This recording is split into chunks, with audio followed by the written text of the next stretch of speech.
जय श्री कृष्ण। भगवान कृष्ण गीता के अंदर ऐसे ऐसे मार्मिक बात जो भक्ति के बारे में समझा रहे हैं। भक्ति से ही परमात्मा को प्राप्त किया जा सकता है, पर भक्ति कैसे किया जाए, भक्ति कहाँ किया जाए, भक्ति का क्या तरीका है।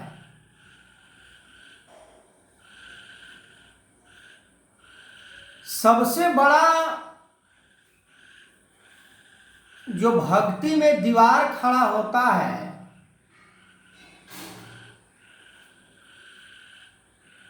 वो कामना ही है। सभी रोग का जो जड़ है भक्ति में, जो परमात्मा को प्राप्त करने में जो बाधा है ना, वो है कामना। और कामना को हम त्यागना नहीं चाहते हैं, और त्याग भी देंगे तो कैसे त्यागेंगे।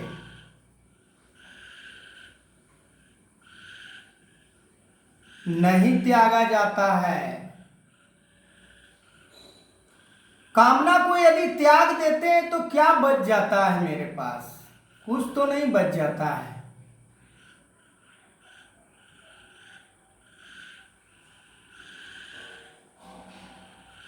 अगर अंधेरे से अंधेरा को छीन लिया जाए तो क्या बचेगा? जब रोशनी हम कर देते हैं तो अंधेरा को छीन ही तो लेते हैं।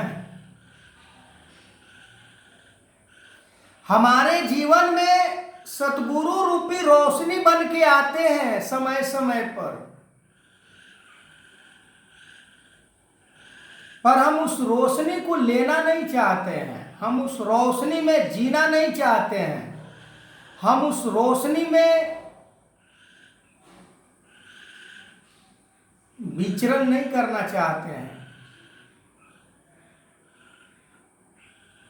क्योंकि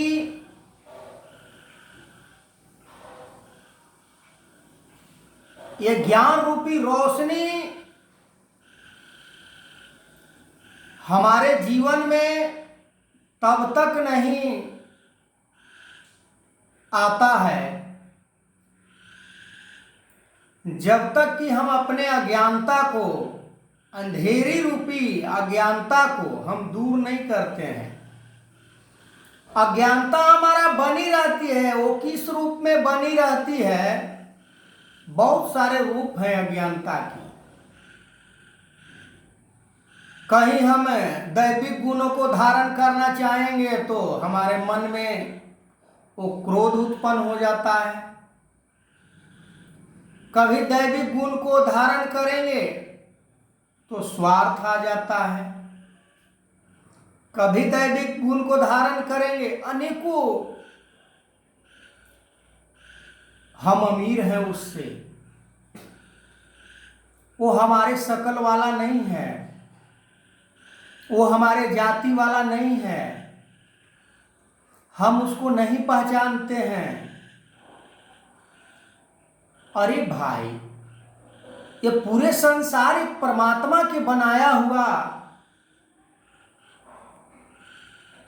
ये लोक है।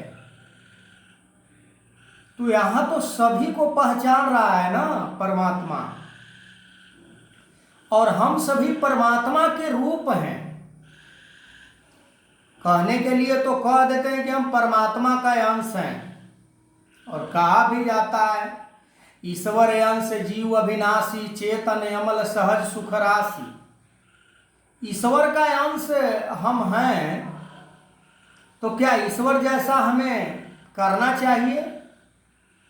ईश्वर तो सबको हवा दे रहे हैं, ईश्वर तो सबको उजाला दे रहे हैं, ईश्वर तो सबको पानी दे रहे हैं, ईश्वर तो सबको हवा दे रहे हैं।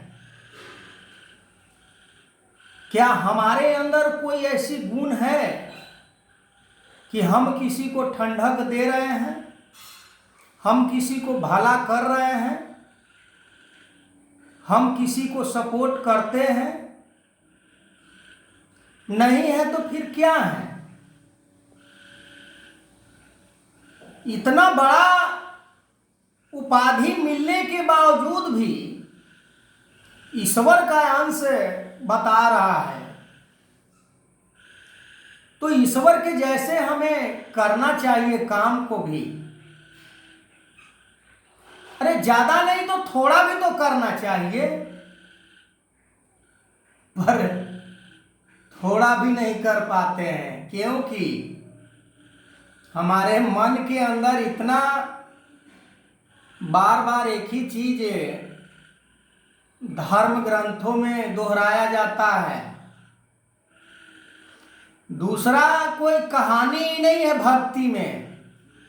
भक्ति में देखिए सबसे बड़ा बाधा जो है वो कामना ही है, और कामना को हम त्यागते नहीं हैं, क्योंकि इसमें बहुत हमको सुख प्राप्त होता है। मान लेते हैं कि कामना को हमने त्याग दिया, फिर क्या हमारे पास बचा? न कोई दिखावा करने के लिए बचता है, न अच्छे बंगला गाड़ी महल मुंडेरी भी हम कर पाते हैं। हम क्यों कामना को त्याग करें जिसमें हमारे पास कुछ बच नहीं जाता है? और जिसके पास कुछ नहीं होता है ना, संसार में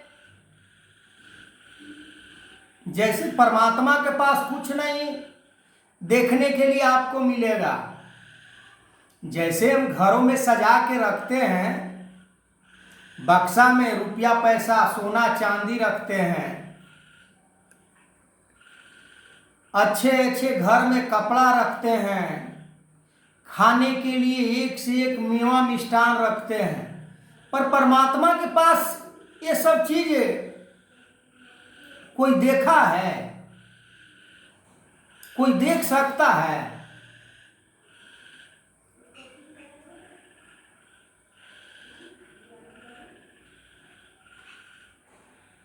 पर परमात्मा के पास सब कुछ है।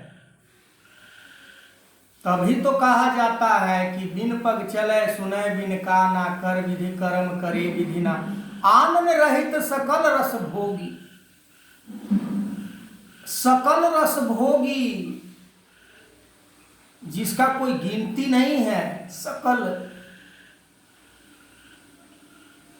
ऐसे तो 56 प्रकार का ही हम व्यंजन के बारे में जानते हैं, पर सकल रस भोगी उसके अंदर और भी कुछ ऐड कर दिया जाए, शायद छूट गया होगा काजू किशमिश मुनक्का बादाम पिस्ता, ऐसा नहीं है। अरे परमात्मा के पास सब कुछ है। न आग से जलता है, न पानी से भीगता है, न हवा से उड़ता है, न शस्त्र से काटता है। तो हम ईश्वर अंश है, तो हमें क्या चीज का भय है? क्या भय है? ये शरीर के लिए तो कामना है, तो भय तो होगा ही ना। गीता में स्पष्ट लिखा हुआ है, जितना लोभ है उतना ही भय है। लोभ खत्म तो भय खत्म। फिर कहीं किसी से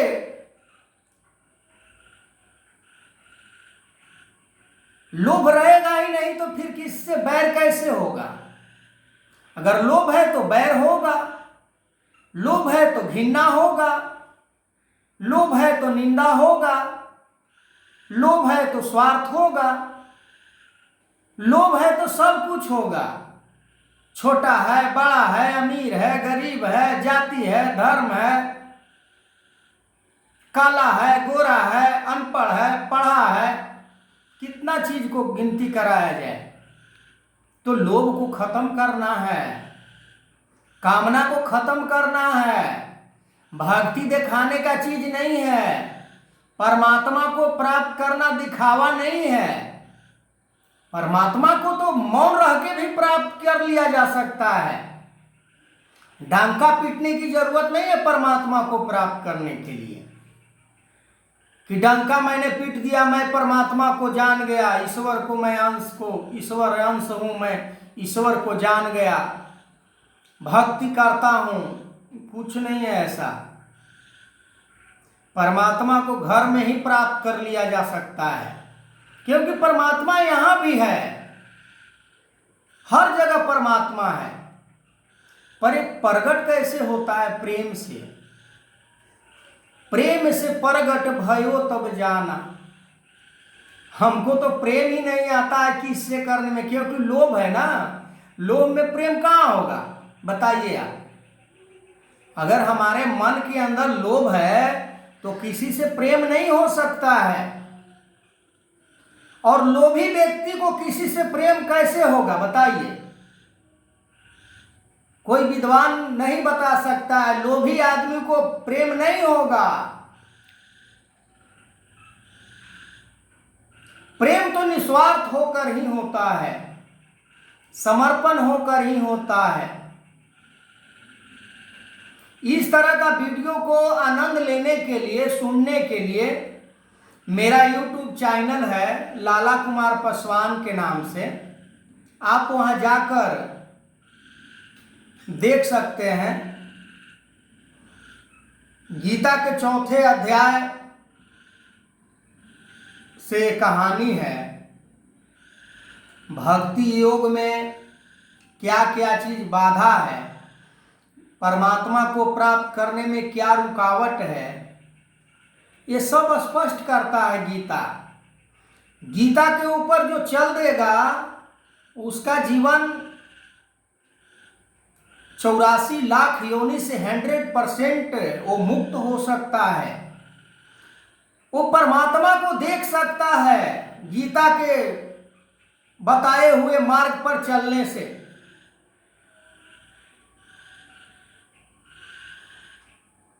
आगे मैं इस वीडियो को कंटिन्यू करूंगा, तब तक के लिए जय श्री कृष्ण।